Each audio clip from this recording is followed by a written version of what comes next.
Hello. Set down that coffee.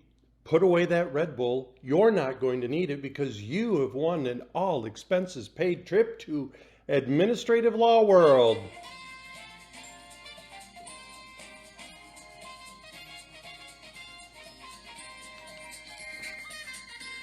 Yes, that's right. You and you alone are going on a trip to Administrative Law World.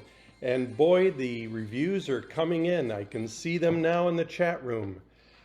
Best day ever. Oh my gosh, what should I pack? Here's an interesting one from a Melissa McKenzie of Raleigh who says, "Hey John, that sounds fantastic, but what exactly is Administrative Law World? Could it be some of you are unfamiliar with this enchanted magical land? Well, then let me tell you what you can expect. Join me in a world where a group of wizards and sorcerers known as administrative law judges reigns supreme, and where legal knights do battle with mystical objects such as photographs, emails, and pre-printed forms. A land with a court, one court to rule them all." I know, I know, I know. It is too good to be true. But hey, have no fear, you're going to enjoy your time. Now, there may be one or two of you out there who are saying, "John, it sounds like a truly wonderful place." And it is. But if it's all the same to you, I'll just do my job, keep my head down, and I'll never have to deal with lawyers or administrative law judges or any of these mystical objects. And to that I say, thank you. Thank you. That answer displays such an innocence, a pureness of quality that is so lacking in today's world. And it reminds me of when I was in Arizona and I was representing physicians brought before the state medical board on charges of improper conduct. And I was sitting with an ER doc outside the hearing room before we went in, and he was just sitting there staring at the floor, his head in his hands, and he goes, "I don't understand it. I've been practicing medicine for 19 years. I've never done anything wrong, and I did everything appropriately with this patient. Why am I here?" And I said to him, "Because you're operating under the illusion that you are in control. And you are not in control. You can do your job perfectly every single day. But one day, you're going to meet someone who doesn't want to be told no, or someone who thinks the government is always out to get them, or someone who is a perpetual victim and just waiting for someone else to ruin their day. And it's just random. And one of those days, somebody's going to take issue with what you've done, even if you acted appropriately. Have no fear. If and when that day comes, we'll be here to help you out." Who are we? Well, let me show you who I am. My name is John Schaefer. I'm a special deputy attorney general. Sorry about that. And I work in the public health section, and I work with all of environmental law. And I have been practicing law for, believe it or not, 30 plus years. I know, I can't believe it's that long either. But I've spent most of my career in the courtroom doing battle with things such as petitioners upset that their application was denied or a notice of intent to suspend their permit was issued. Those type of arguments. I was a prosecutor in Ohio, putting bad people away in jail. Out in Arizona, in addition to representing physicians at the state medical board, I defended doctors and hospitals in medical malpractice actions.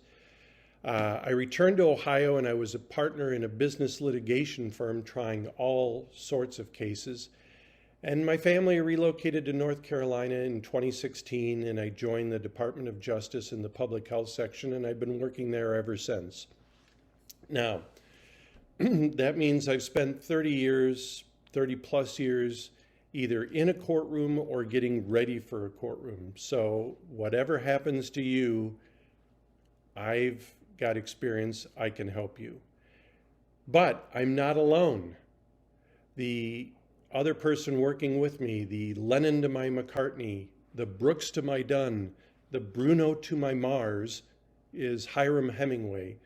And as they say up in Boston, he's wicked smart, all right? Wicked smart.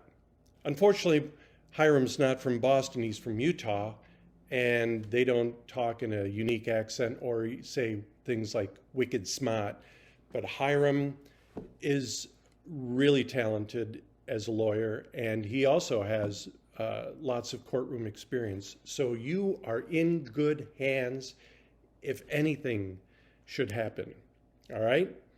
So what we're going to do now is we're going to take you on a 3-hour tour. Yes, a 3-hour tour. I will be your skipper.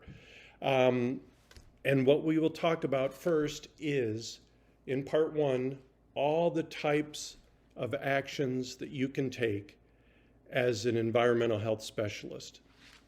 And we will give you real life examples of things that I've seen or that the public health section of DOJ has seen, so that you know if you face a situation like this, which way you should go.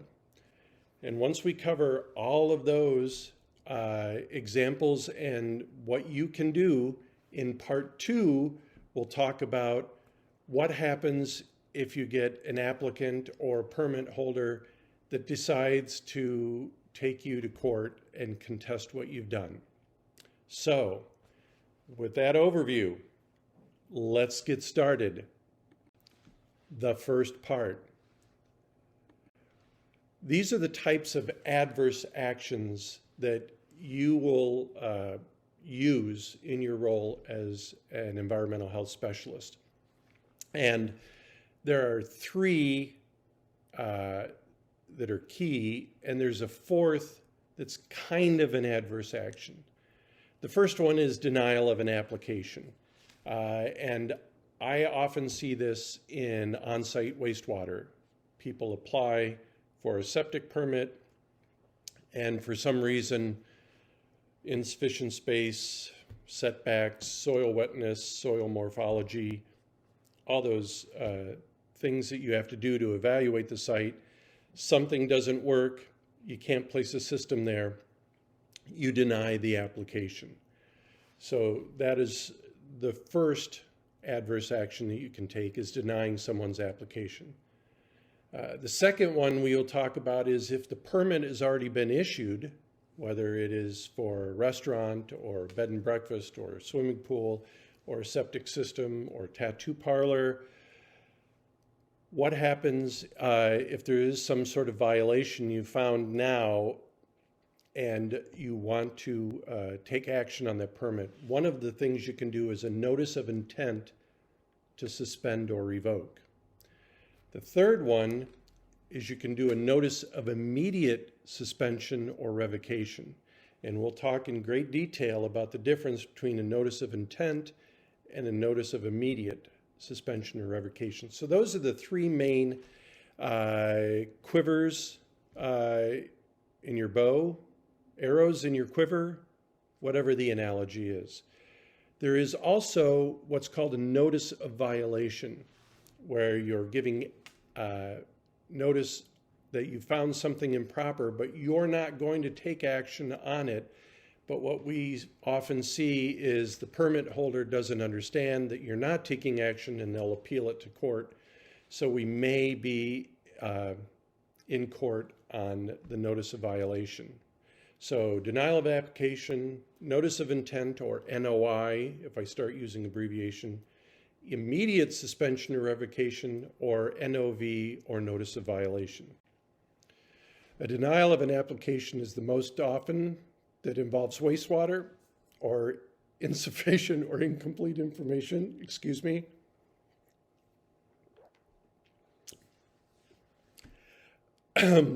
or if existing criteria for the application are not met. And again, it's most often, I see that in on-site wastewater. Let me give you an example. An application for an improvement permit or an IP to install a new septic system, and they did not tell you that a drinking water well was within 20 feet of the system. You deny the application because that violates the setback rule. Or an IP is issued on the condition that you receive from the applicant engineering plans showing relevant parts of the system before you issue the construction authorization or the CA, and you never get the plans. Well, then you deny the CA because you never got that condition, which was part of the application. So, what gives you the authority to take action? The North Carolina General Statutes, or what we call the law. We often refer to the laws and the rules. The laws are the general statutes passed by the legislature, the state legislature. And in 130A-23, paragraph A, it says that the secretary of DHHS may suspend or revoke a permit, and it gives the basis for suspending that permit. Or, as you see in the second section, a permit may also be suspended or revoked upon finding that its issuance was based upon incorrect or inadequate information. So if you were told something falsely in the application permit and you approve the application, you can later revoke. But this statute gives the Secretary of DHHS the authority to revoke permits, and as an agent of the state, under the authority of the Secretary, that authority is transferred to you. So that is the law that gives us the ability to deny applications and revoke permits. All right. Now we deal with NOIs, or Notice of Intent to Suspend or Revoke. This involves an existing permit. An NOI is much more common than an immediate suspension or revocation. What an NOI does, it provides notice to the person holding the permit that a violation has been found, and then you specify the violations. And then what the notice does, it gives the permit holder a period of time, 30 days, to correct these violations or appeal your notice to the administrative law courts, the Office of Administrative Hearings. If they don't correct the action or they don't appeal, then their permit will be either suspended or revoked. So you've started the clock ticking. The notice of intent is a form that you should have in your health district or local health department. And it says, notice of intent to suspend, and that you will take action in 30 days. And when you issue the notice, the clock is ticking. And their options are fix it or appeal it. Those are their two options. And at the end of the 30 days, if they've done neither, their permit is suspended or revoked, whatever you gave notice that you were going to do. Again, this is spelled out in the laws, in the general statutes, in 130A-24A1. Any person appealing an action taken by the department being the Department of Health and Human Services, and you being an agent, you're an agent of DHHS. It says that they shall file a petition with the Office of Administrative Hearings, and it shall be filed no later than 30 days after the notice was given to them. So that sets the clock running if you issue the notice of intent to suspend or the notice of intent to revoke. So what sort of items will occur in your lifetime out there in the field that you may want to issue an NOI? Let's take a look at several of them. First example, let's say there's a food establishment outside of the city that relies upon a well and septic, but the drinking water well is within 100 feet of the septic system. These are under the old rules, I just realized, 15A, NCAC 18A, 1950 setbacks. You can't have a drinking water well within the septic system 100 feet, so that is a violation.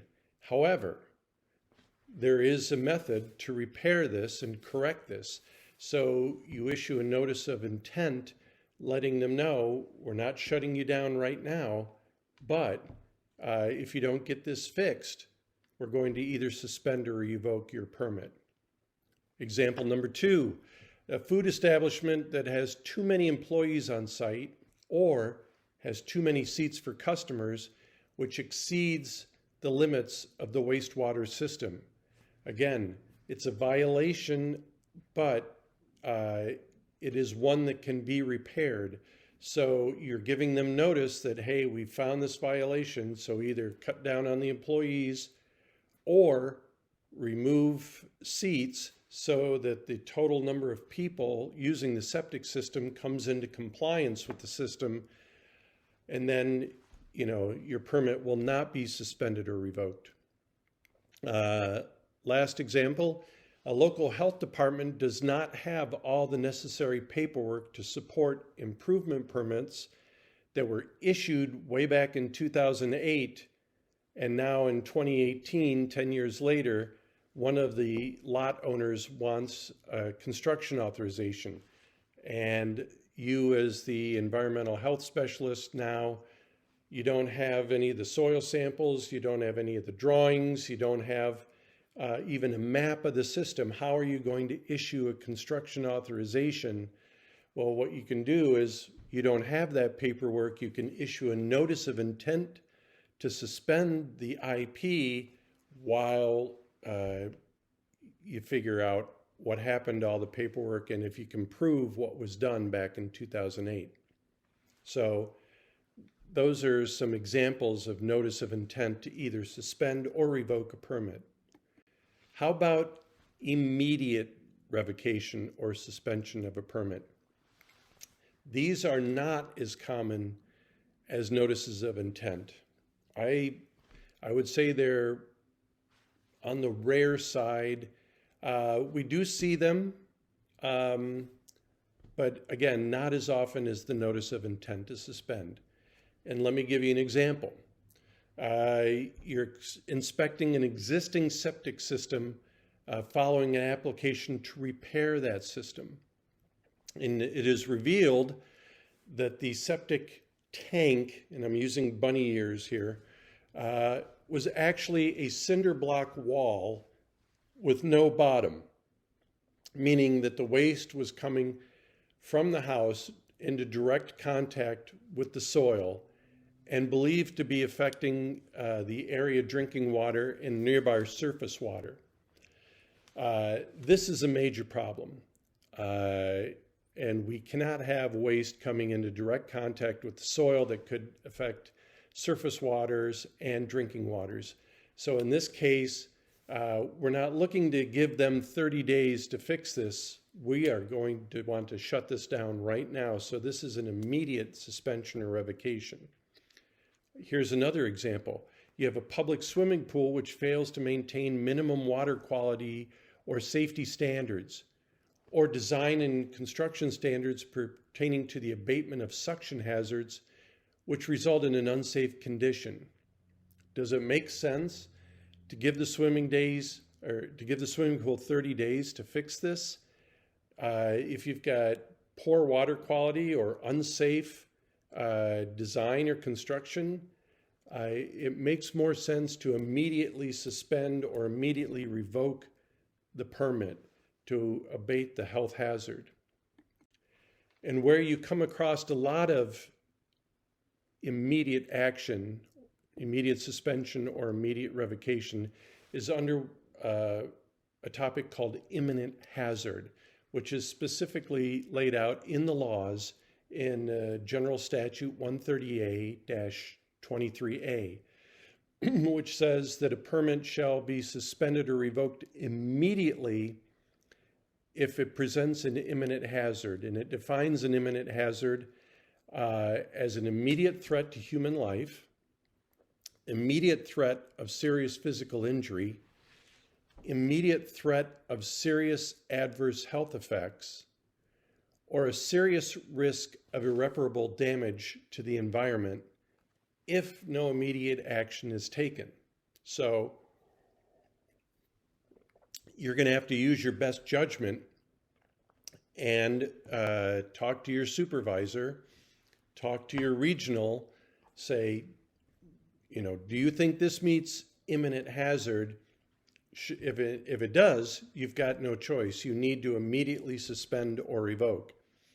Even if it doesn't meet imminent hazard, it still may present a circumstance where it makes no sense to allow 30 days for them to repair, either because there is going to be no repair within 30 days, or maybe there is something that's not an imminent hazard, but it's a risk enough that immediate action should be taken.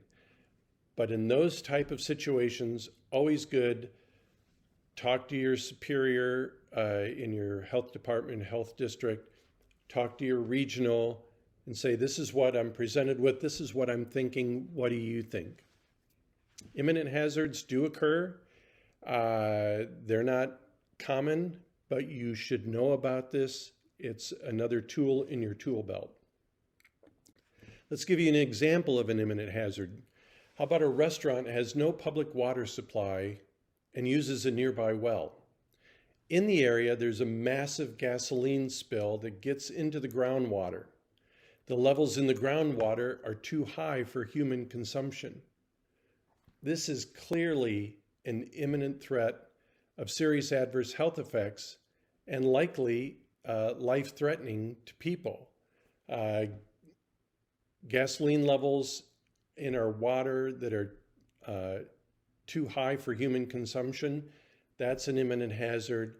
You immediately suspend this permit, and I'll tell you why you suspend and you don't revoke it in just a second. But this presents a health hazard that immediate action needs to be taken. Similar to the cinder block wall septic where the waste is coming into contact with the soil. It may not be imminent, but it is certainly life-threatening or presents serious adverse effects. And it's likely that a new system cannot be installed in 30 days. And we don't want that person using it any farther because it is not appropriate. So in that case, you would use imminent suspension or revocation, even if you don't think it quite meets the definition of imminent hazard. All right, so I've talked about suspension, revocation.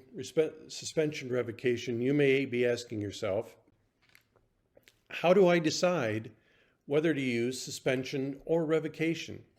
Here's a handy little cheat sheet. You can do either, but the statutes don't tell you which one to use. So here's a simple solution. Can the issue be fixed? If so, lean towards suspension. Is there no real remedy that you can see? If so, then revocation, all right? Most things you will find in your career will result in suspension. There's always a workaround. There's always some fix that can be designed. And because imminent health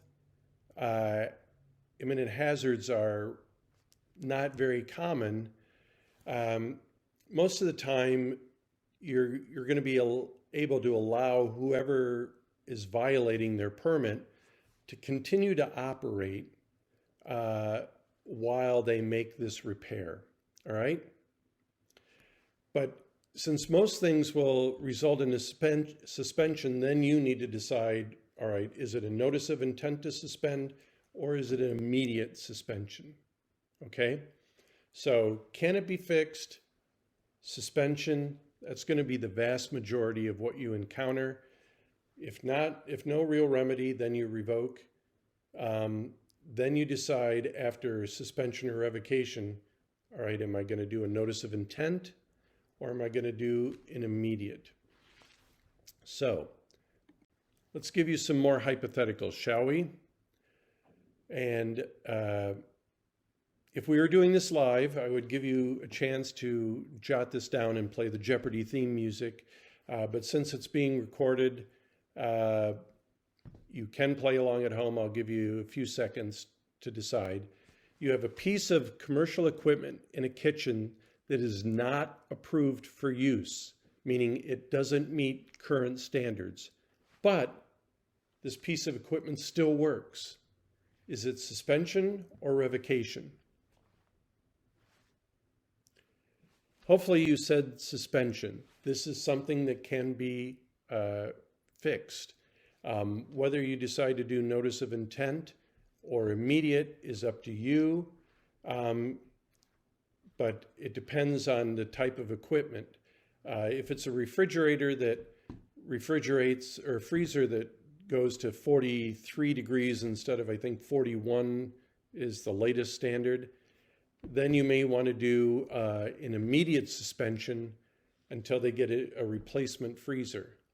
If it is some other piece of equipment that you don't think is a health hazard, then you may do a notice of intent to suspend and give them 30 days to get the new piece of equipment in. All right? How about an on-site one? You approve an improvement permit for a septic system, but later return to find that they have graded off 6 inches, whatever 6 inches is, of the 12-inch depth required due to soil wetness. Would you suspend or would you revoke? Well, in this situation, you would probably revoke because it's going to be awfully hard to put that 6-inch soil back over the system on the property. They've messed up here. You'd probably revoke the permit. Would you do a notice of intent or immediate? I guess it just depends on the system and the soil characteristics, but it just might be an immediate revocation because there really is no fix for this. More hypotheticals. City sewer backing up and effluent coming up through the drains in a restaurant kitchen which the staff can walk through. That should be a suspension. That should be an immediate suspension. It should be a suspension because we can clean up the effluent. It's not the restaurant's fault. It's the city sewer's fault. This will get fixed and the kitchen can be cleaned. However, it's not a notice of intent because the effluent in the kitchen is an immediate health risk. So this should be an immediate suspension. And then once it's cleaned up, boom, they're ready to go. How about the restaurant has food being stored at the wrong temperatures? That could be a suspension. Have them, they might have to get rid of that existing food and they need to get a new refrigerator, but you may not want to revoke their permit just because of this, because a new freezer can be, or refrigerator, whichever one, can be found to store food at the right temperature. How about the restaurant had a small fire in the kitchen? A small fire in the kitchen is something that can be repaired. Hopefully you decided on suspension for that one. However, I would do an immediate suspension on that until they can get it repaired. I don't want them operating in that kitchen with all the charred pieces of equipment. Some of the equipment may have been damaged and is no longer working properly. We don't want them serving the public operating out of that kitchen. But since that area can be repaired, should be an immediate suspension.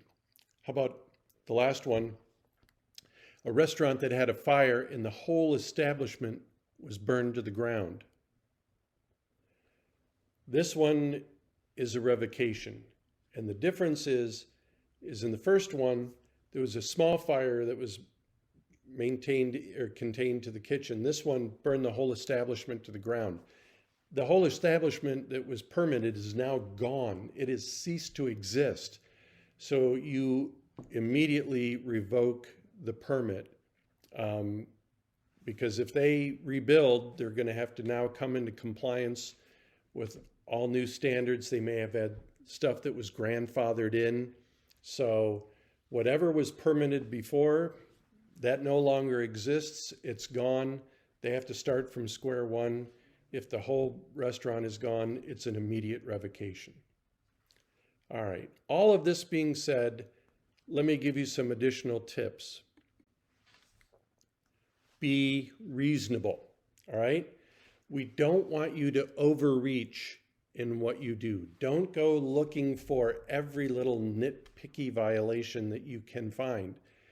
If you're doing a restaurant and you find a dirty fork, you can make a notation of a dirty fork, but we don't want you to issue an immediate suspension of the permit for a dirty fork and then have to go to court and present that to the judge as the sole reason you took action on the permit.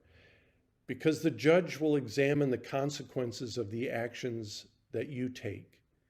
And while the law does say any violation is a violation, what you decide to take enforcement action on is different. So, if they have multiple violations in the kitchen and you want to note the dirty forks, go ahead and note the dirty forks as well. But if the dirty fork is the only thing that you find, I would strongly advise that you consider not issuing a notice of intent or an immediate suspension or revocation of the permit, because I don't think the judge will take too kindly on that you're impairing the restaurant's ability to feed the public, for the restaurateurs to make money, for the staff to collect their paychecks over a dirty fork. So be reasonable in what you do, okay? Part two of being reasonable is if you find more than one serious or major violation, include that in the notice that you issue. Don't just list, well, I found 3 or 4 major violations. Should I just pick the most serious and list that one? No.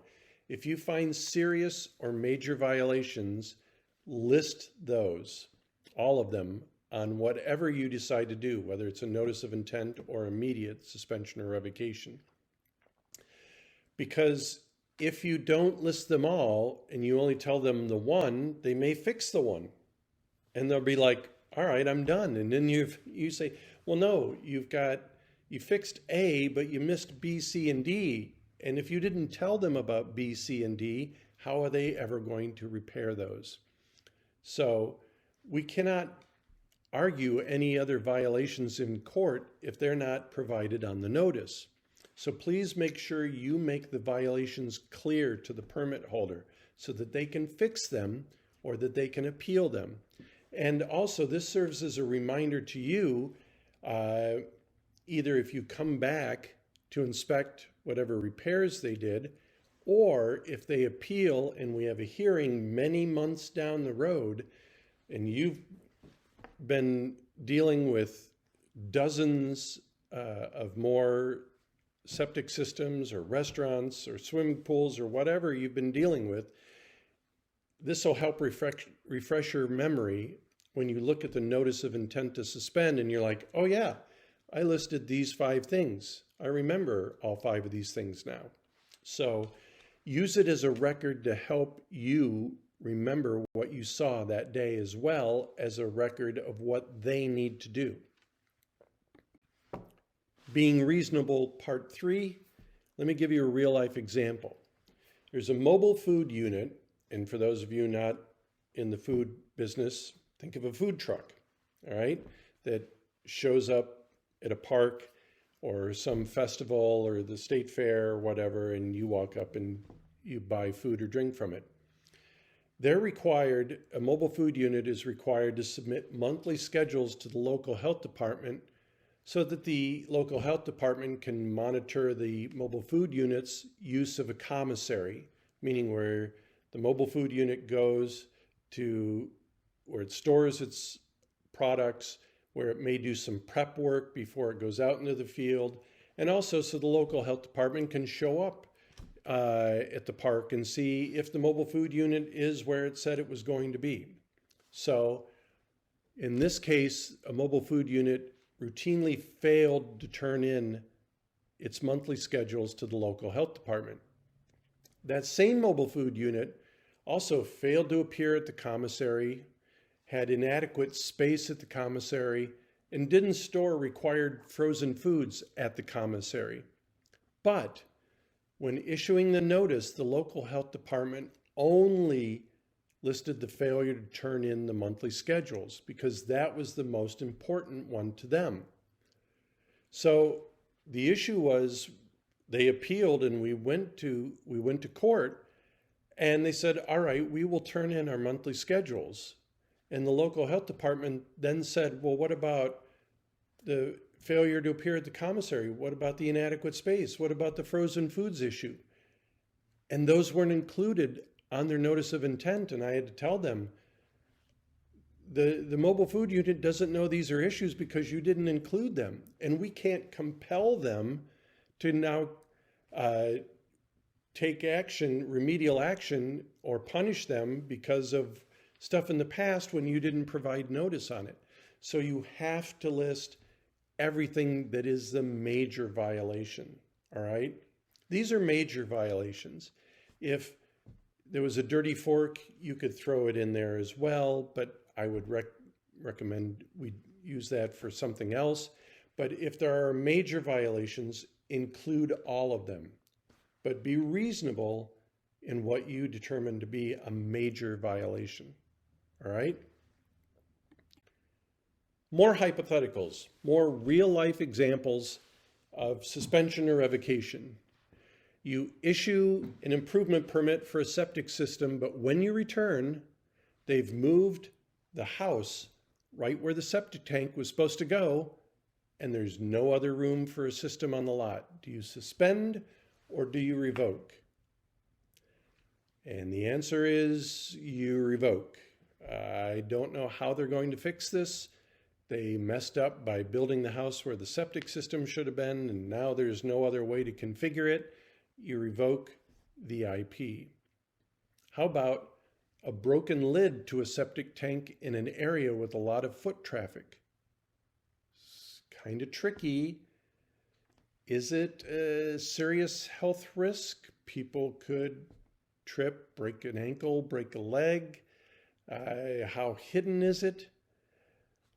I would say that this is a suspension because it can be fixed by a new lid, although that may be inconvenient and or expensive. A broken lid can be replaced. I wouldn't revoke the permit. I would issue a suspension, and I would say a notice of intent because the system is still functioning properly, and clearly they could put up some sort of staking or flag around to warn people, hey, don't walk here until they get the lid replaced. So I would do a notice of intent to suspend. All right, so we've talked about denial of an application, notice of intent, and immediate suspension or revocation. The last thing we're going to talk about actions that you can take, which is kind of an adverse action and kind of not, is what's called a notice of violation, or an NOV. An NOV is similar to a notice of intent, or an NOI, but without the intent to take action, and such, there are no appeal rights. What an NOV says is, if you don't fix the situation, we can take legal action, versus the notice of intent, which says, if you don't fix the situation, we will take action in 30 days. So you find some violation. If you issue the notice of intent, they have 30 days to fix it, or 30 days to appeal it, or else their permit will be suspended or revoked. You don't have to do anything. Once you issue the notice of intent, the clock is ticking, and on day 30, if they haven't fixed or appealed, the permit is suspended or revoked. The notice of violation says, here's a violation. If you don't fix it, we can take action, and you would take action by either then issuing a notice of intent or immediately suspending or revoking if you so desire, but you don't have to. You're just documenting, I found this violation, I'm putting this in your file, and I'm giving you notice that this violation was found. So it's sort of a written warning. If you've ever had the unfortunate experience driving a car and been stopped by the police or the State Highway Patrol, and they don't give you a citation, but they give you a written warning, that is what an NOV is. It is a written warning. Now, because we are not taking any action against the permit, there should be no appeal language in the NOV form that your county or health district uses. Unfortunately, in a lot of counties, the notice of a violation does have appeal rights. And so at least once a year, I get a case where somebody issued an NOV and the permit holder appealed the OAH, and I've got to tell the court and tell the petitioner, we didn't take action on the permit. Since we didn't take action, the court doesn't have what's called jurisdiction to hear the case, and the case should be dismissed, and we got to go through all of that. So we're trying to get the forms changed for notice of violation to eliminate the appeal rights, but you may end up issuing a notice of violation and you may get somebody appealing it. And don't worry about it, we'll get the case dismissed because we haven't done anything against their permit to qualify for OAH. All right, moving on. The effect of a notice of intent to suspend versus immediate suspension, part 1. Apparently I have more than 2 parts on this, and I wrote the slides. So you issue a notice of intent to suspend. The permit holder, as I've explained, has 30 days to fix it or appeal it. If they fix, you remove the notice of intent. All right, good job. I told you we found a violation. We will take action unless you fix it. You fixed it, we remove the NOI. If they don't fix it, but they appeal to OAH, which is what we're going to talk about in the back half of this presentation, what's called a stay enacted, time stops running. So let's say on day 19, they appeal to OAH. That doesn't mean in 11 days that their permit is revoked or suspended, or they only have 11 days to fix it. It means time stops, and now the NOI just drifts along until the court case is resolved. So what does that mean? During a stay, a restaurant keeps on operating, or a homeowner continues to use the septic system. You've basically put a pin in the clock ticking down, or I don't know if that's can you put a pin in a clock? Whatever analogy you want to use, time stops, all right? And while the court case goes on, everything is frozen. We can't take action on the permit. So let's talk about what happens with immediate suspension, though, versus a notice of intent. You issue an immediate suspension. During the appeal, the restaurant, the bed and breakfast, the tattoo parlor will remain closed until the appeal is over. Now, the permit holder can ask the administrative law judge to let them reopen during the appeal, but it's been our experience that that's unlikely. So, again, let's talk about a restaurant. You issue a notice of intent to suspend. They have 30 days to fix it, or they appeal it. And if they appeal it, the notice of intent is frozen in time and the restaurant continues to operate. It continues to operate from the moment you issued the NOI until they appeal. And once they appeal, it stays open. It remains in operation. But if you issued an immediate suspension, the restaurant is closed. Even if they appeal, the restaurant likely remains closed all during the court case. So you have to be sure when you decide to do immediate why you're doing it. And that's why I say talk to your supervisor, talk to your regional. If you're not sure at all, say, this is what I think we should do in this case. Do you think I'm on solid ground here? The effect of immediate revocation, or as I refer to it, the big hammer. You have issued an immediate revocation, not an immediate suspension, revocation. The consequence of this, the permit is gone. Poof, it has vanished.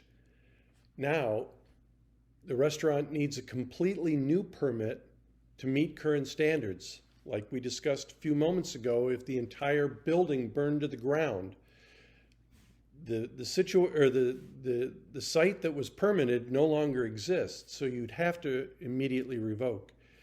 But if there were health hazards that you saw there, let's say there was no fire, but you felt that there were imminent health hazards that couldn't be repaired, and you issue immediate revocation, that restaurant has to start from square one, start the permit process all over again.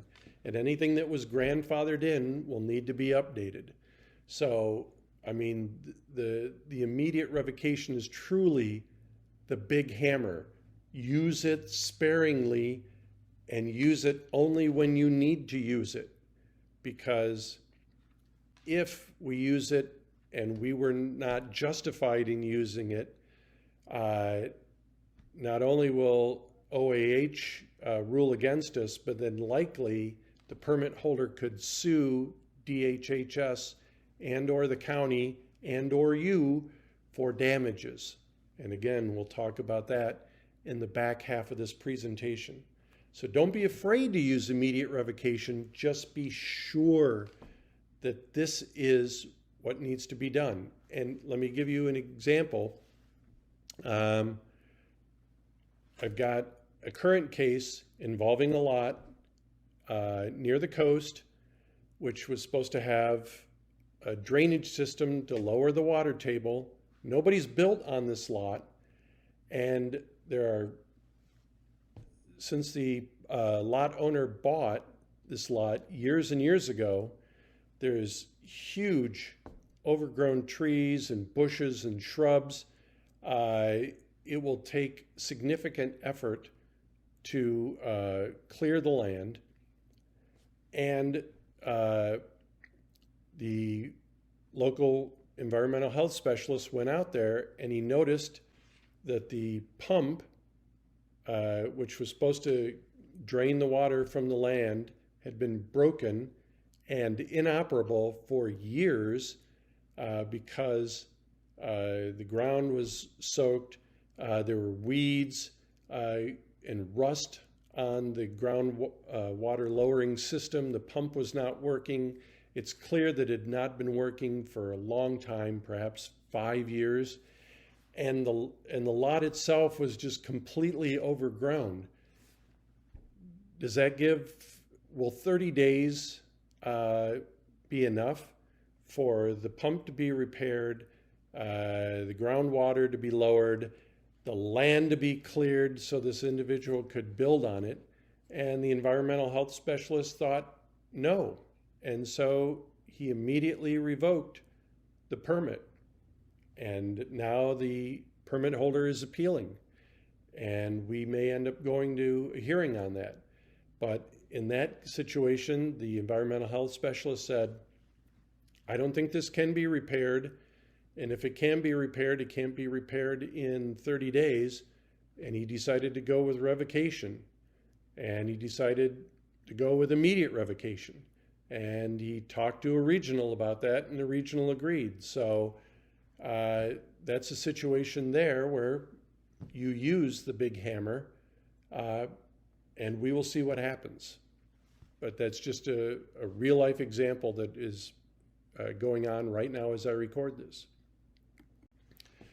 It seems I've spent a lot of time recently on restaurants, so I want to talk to you about restaurant scores. If a score falls below 70, the law says you have to shut it down immediately. And actually, there's a rule right there, 15A, NCAC 18A, 2662A. That's a rule that you will find that. If you do and they had other problems, which you may or may not have issued an NOV for, but you may not have taken action on them, the restaurant may be closed for good. So our advice to you is please review your math very carefully and have others review, especially if your total is below 70. If you review a restaurant and you find out that they have a 68, double check your math, give it to someone else, have them double check your math. Because what we have found is if the score is at 68 or 69, the administrative law judge will likely find a way to give the restaurant a point or two it needs to meet the 70 threshold and stay open with its C rating. So, grade honestly, grade fairly, and if you come up with a 68 and you double check your math and you said, this is what it is, and other people have totaled it up and that's what they get, fine, we'll go with that. Just don't be surprised if the administrative law judge bends over slightly for the permit holder to give them the benefit of the doubt to keep open instead of ending their permit. I said if they had other issues, they may be closed for good. I'm going to talk about that now with sliding scores. If a restaurant's score starts to slide down, say they go from a 94 to an 87 and then to a 79, it's strongly recommended that you warn the restaurant in separate writing of what would happen if they fall below 70. Because let's say the next time they fall below 70, the owner is likely to come into court and say, I didn't know I'd lose my permit. I just thought I'd have to fix more things. If the administrative law judge has seen that we've warned the restaurant permit holder, dear sir or madam, you've gone from an 87 to 79. You should know that if your score falls below 70, we will have no choice but to take action on your permit. So please be warned, fix the things so that your score doesn't fall below 70. If we have warned them repeatedly, like when it fell from 94 to 87 or 87 to 79, if we have documentation, we put them on notice of what would happen, the administrative law judge will look favorably upon that. As part of that, If you find the things like the dirty forks and you issue a notice of violation, and you come back again and the forks aren't clean and you issue another notice of violation. If you have a series of, look, not only did I warn them what would happen, there were other things going on that we didn't take action on the permit, but which are violations. In that case, the ALJ may not give them the benefit of the doubt. They may lose their permit for falling below 70 because they've had these other issues which they were put on notice of. You didn't take action of, but they were repeats. So if you have sliding scores plus 3, 4, 5 notices of violation that you also warned them of but didn't take action on, the ALJ will look at that and say, this permit holder, doesn't care, is not responsible, I'm going to revoke the permit. So those are where notices of violation can be handy. Additional evidence for a permit holder that's not complying, okay? Sort of like bonus points for you as the environmental health specialist. Now again, be reasonable. Don't go out of your way to say, well, you scored a 95, good job, but here are 6 notices of violation. I'm not going to do anything now, but you got to fix these things. It just looks a bit petty. But if this restaurant is at an 88 and you list the things that you found wrong and you're like, also here, these are the major ones, here's the minor ones, that will go a long way. A note about transitional permits. On-site wastewater people don't apply to you because this applies to lodging and to restaurants. Because in wastewater, permits automatically transfer to the new owner. Food and lodging permits do not transfer to the new owner. When an establishment changes ownership, an evaluation is done to make sure that the requirements of the rules are being met. I buy a new restaurant, or I buy an existing restaurant or a bed and breakfast, health specialist, regional environmental health specialist, or registered environmental health specialist comes in, takes a look and said, these things are good, these things need to be changed, here's a transitional permit, you have 180 days to fix. They get to operate the business for 180 days, and you don't have to do anything if they don't fix the things in 180 days. It automatically expires, all right? So they continue to operate the business. You periodically check in with them and make sure they are doing the repairs. It's only for construction and equipment problems that do not represent a threat to public health. When the 180 days pass, the transitional permit expires.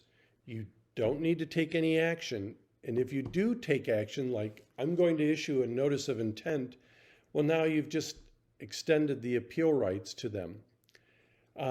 As with sliding restaurant scores, we strongly encourage you in your periodic visits to the transitional permit holder, remind them, you got to fix these things. Here's your deadline. And if you don't, you're not going to get a new permit to continue operation. The goal is that during the 180 days, they fix everything, and within the 180 days, you show up, everything's fine, here's their new permit to exist. That's what it's designed to do. But if they don't fix it, and the transitional permit expires, now they don't have a permit to operate, now they're in trouble. So don't take any affirmative action other than just periodic reminders. You got until this date to fix these 3 things. We noticed 2 of them have been fixed. 1 still remains unrepaired. Make the adjustments before the 180 days runs out. Swimming pools. I had an example earlier of minimum water quality standards. If a pool fails to maintain minimum water quality standards or minimum safety standards, you have to do an immediate suspension. You have no choice. There's the the law and the rule that says you have to do the immediate suspension. It's similar to a restaurant that has a score under 70. You have no discretion, you have no choice. It is a bright line what you must do, immediate suspension. An important distinction here, we just want to mention that pool permits expire after a certain period, no more than 12 months, while restaurant permits do not expire. So the implication of an immediate suspension on a swimming pool is not as drastic as it is for a restaurant, because the swimming pool permit, they may have obtained the permit in January, it expires in December, and in October you find out that you need to immediately suspend. It's not that big of a deal because the permit was going to expire in December anyway. Just a note on that. All right, we always get this question. What if there's a food stand operating every day on the side of the road and you find out it does not have a permit? 130A-240A says that any food or drink for pay needs a permit. So how do you suspend or revoke a permit that does not exist? Well, fortunately, there are other remedies available. They are injunction, embargo, and believe it or not, criminal penalties. So let's start with an injunction. You have a hypothetical. You tell a restaurant to shut down, but they ignore you and they don't shut down. Or you tell a homeowner to stop using their septic system, but they continue to use the septic system. An injunction is an order issued by a judge that orders a person to stop an action or refrain from continuing an action that invades the rights of another. So, in other words, stop what you're doing.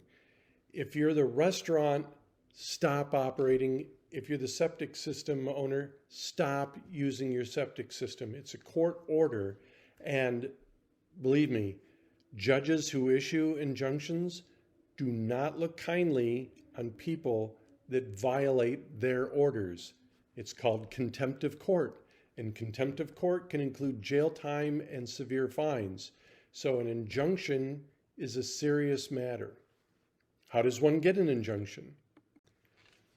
An injunction can be pursued by the department or the local health director, not the regional environmental health specialist. So you ask your local health director, and we would ask you to work with your local county attorney to seek the injunction in the local superior court. And it's simply a matter of logistics because, as I said from the outset, there's me, there's Hiram. That's it in public health. 2 attorney generals covering 100 counties and 87 health districts. It's just not feasible for us to get out to wherever you may be on a moment's notice and go into court and get the injunction from a local superior court judge. It's much easier for you to contact the county attorney who's already right there and who's done this before to go in front of the local judge to get the injunction. And plus, there's a certain stigma, a certain bias perhaps, that local judges do not necessarily want big, bad Raleigh attorneys coming into their town and telling them what to do.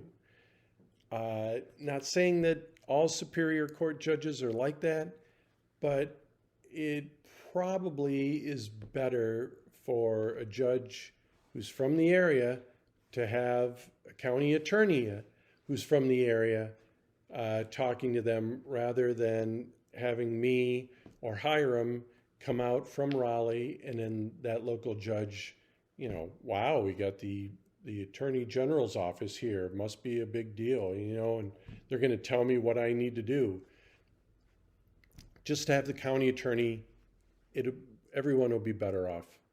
So, for that roadside food stand that does not have a permit, you seek an injunction telling them to stop operating until they get a permit. What about a wastewater system which the owner has the resources to fix but won't? You can seek an injunction to get them to take action. In other words, stop delaying, stop dragging your feet, take action. So, but anytime you pursue an injunction, it needs to be a fairly serious matter to go out and get one. Next is embargo. An embargo is if injunction is stop, embargo is hold.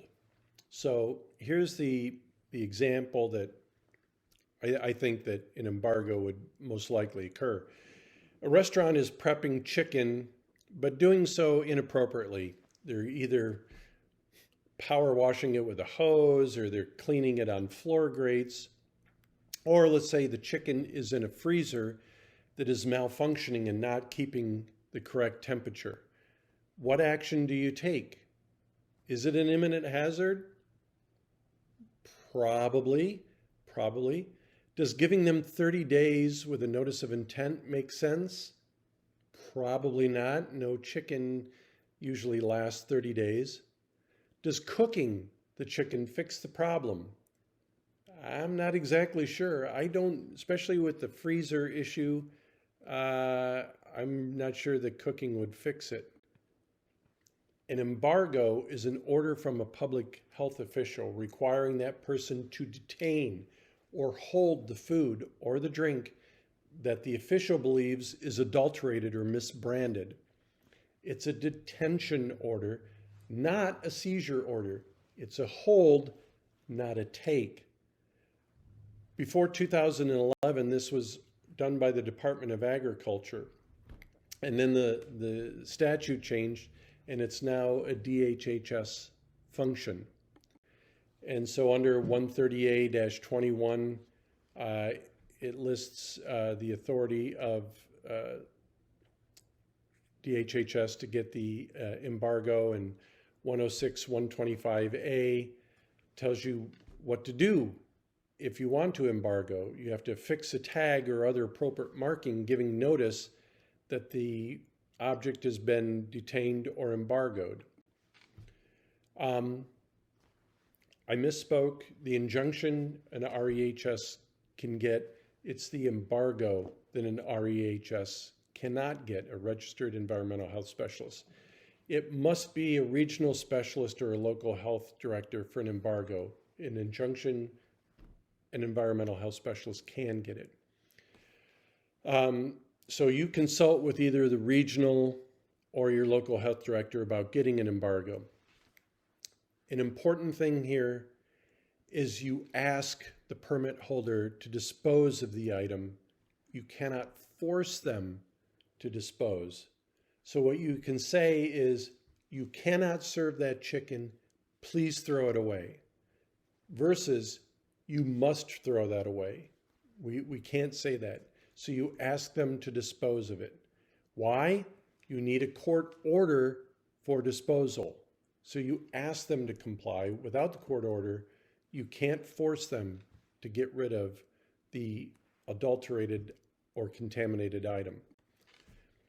If they comply and they throw it away, you also need to do something to make it really unusable so that once you leave, they don't dig it out of the trash. For example, pour bleach on it so that now they won't even get the chicken out of the trash. If they will not voluntarily dispose of the food, as you saw in section 106, whatever the subsection was, you can tag it.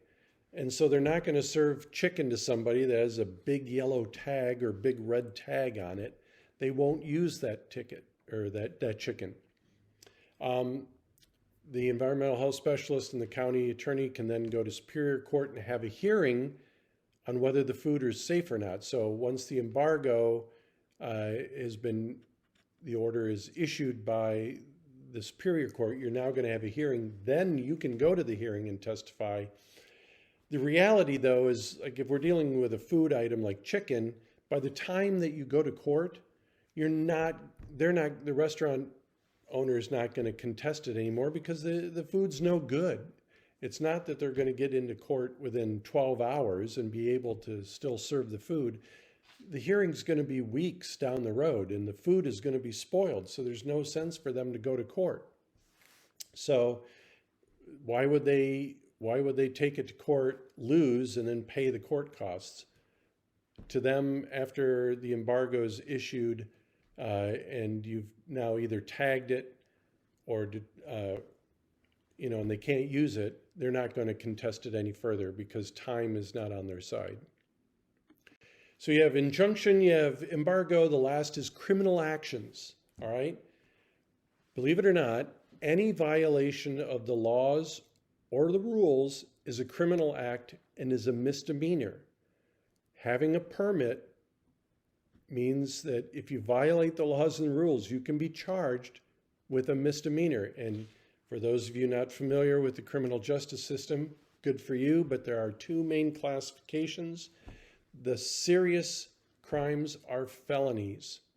And it's been a while since I practiced criminal law, but it used to be that a felony was punishable by more than 6 months in jail and more than $1,000. That may have been changed in the past few years, but those are your serious crimes, your murders, your rapes, your burglaries, your robberies, your arsons, theft of a certain amount of dollars. Those are felonies. Those are, and all your a lot of drug offenses, selling of drugs mainly, but certainly possession of high levels. Those are all felonies. Misdemeanors are punishable up to 6 months in jail and up to $1,000 in fine, and frequently don't involve any jail time. It's mostly probation and a fine. Any violation of the laws and rules is a criminal act and a misdemeanor. So you have the option of taking the violation to the district attorney. So if you have the food stand that's operating without a permit, you don't know what to do, you can take it to the district attorney and say, they're violating the law. They should be punished. You will have to explain to the district attorney what has happened and why it's serious enough for a criminal action.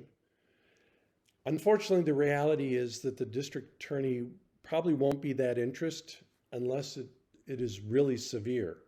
The district attorney has a lot on his or her plate, has all those major felonies, a lot of media pressure.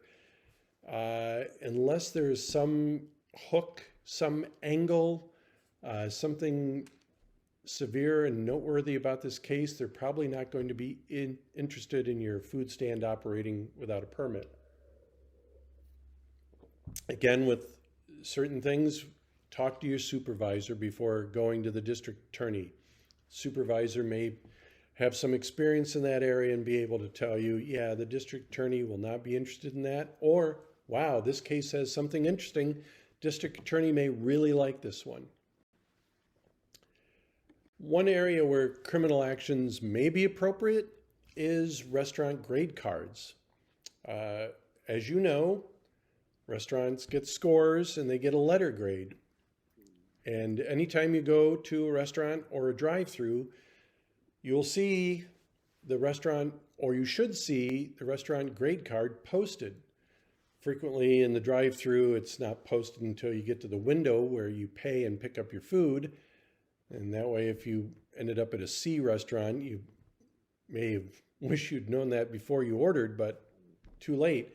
But when you go into the restaurant, usually you see it right at the front door if it's a place where the host seats you, or if you go to the counter, you'll see it by the counter where you order.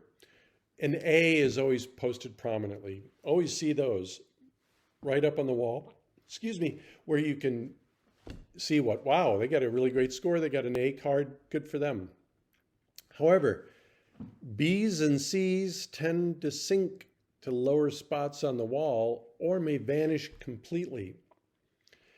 In this case, getting starting a criminal action and getting a summons for the permit holder to appear in court, and then having a deputy sheriff go to their place and handing them the summons to appear in court usually works wonders, and the grade card gets posted back up prominently where it should be, even if it's a B or a C.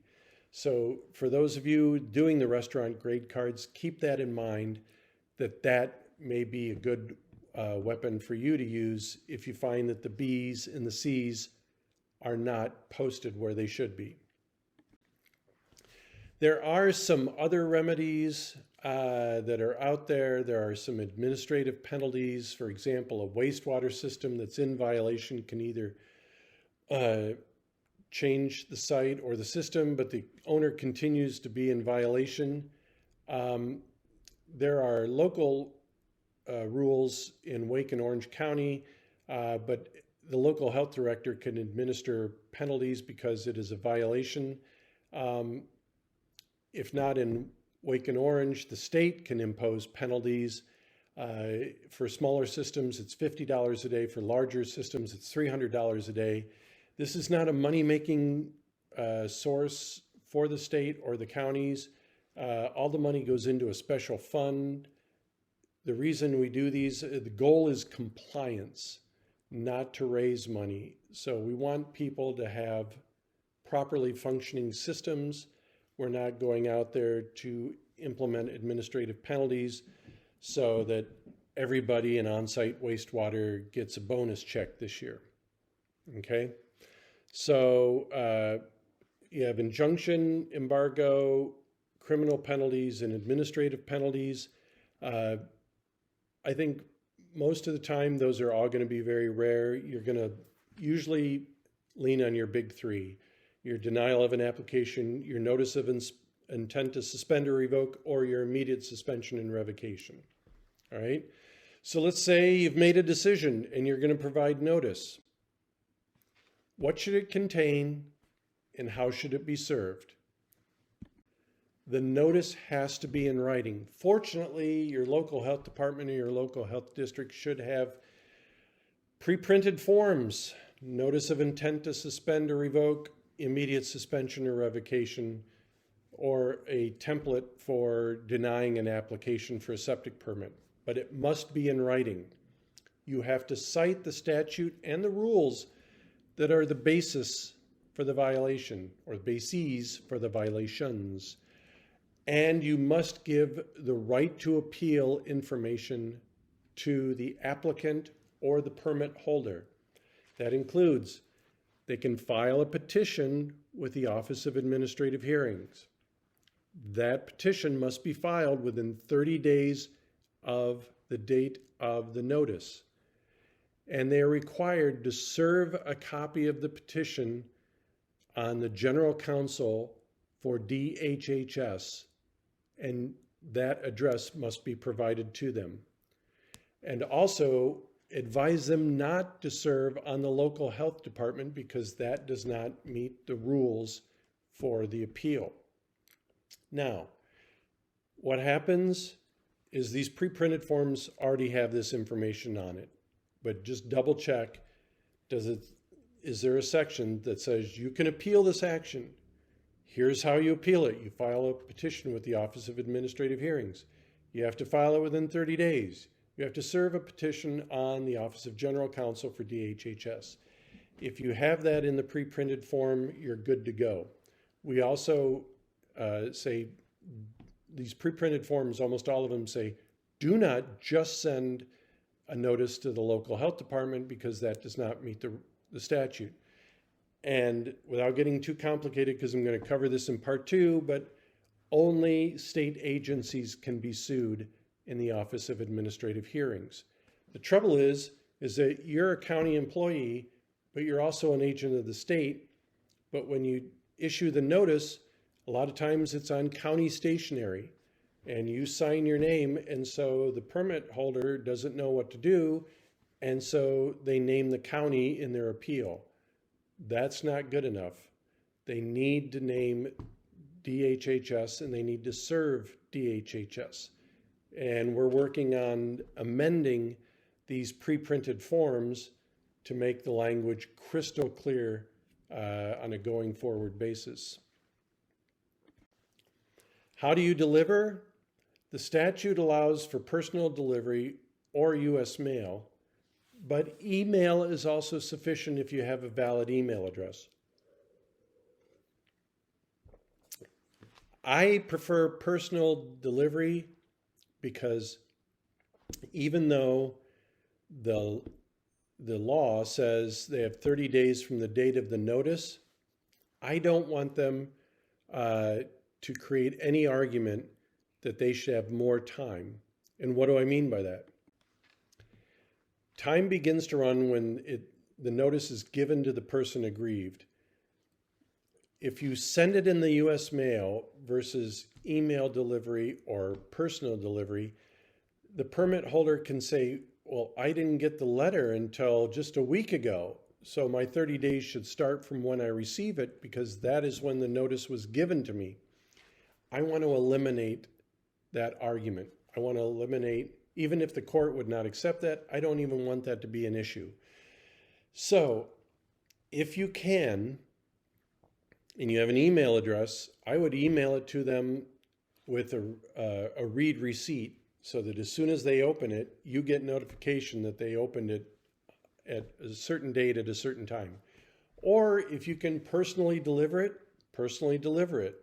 I understand you may not, if it's bad news, you don't want to have a face-to-face encounter if you can help it, but then send it U.S. mail and we will argue, it's from the date it was sent that's what happens, or that's when the clock starts ticking. All right? So we have now reached the end of part 1. I have told you about the actions that you can take. I have given you examples of when to take those actions. I have told you about situations where you could utilize alternative strategies in case those 3 major actions don't work. And now we are going to take a break. And when we come back, we're going to talk about what happens when somebody takes issue with you doing your job, hopefully appropriately and properly, and you have to get involved with someone from the Department of Justice, the Attorney General's office. And thank you for your time, and we will come back to part 2.